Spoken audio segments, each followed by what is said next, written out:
For Zhao Dechin, the questions have not gone away, but neither, of course, has the pain, as raw now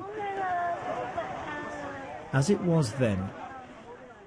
The shrouds cover her twin daughters, Ya Qi and Ya Jia, killed when their school collapsed.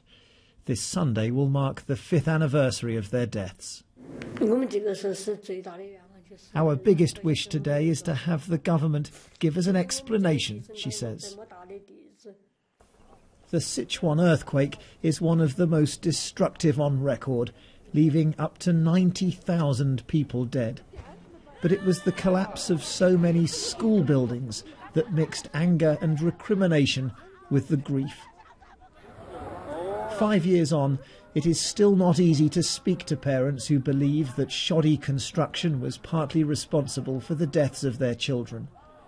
After being intercepted by the police, we were taken to a government office and told if we wanted to speak to families, they would choose them for us. And so our guided tour began.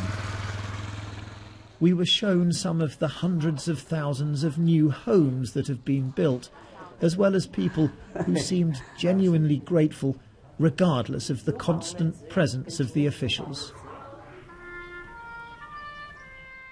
The preserved town of Sichuan is now a memorial to what is, for the Chinese government, a national victory of resilience over adversity.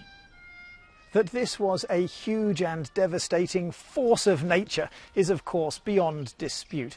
But the idea that human culpability could also have played a role in the collapse of so many public buildings, especially schools, is seen as dangerously subversive. And still today, those allegations are being fiercely suppressed. Zhao Dechin, who we finally met in secret, says her religion has kept her strong in the face of intimidation and constant surveillance.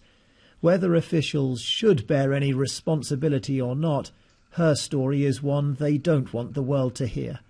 John Sudworth, BBC News, Sichuan.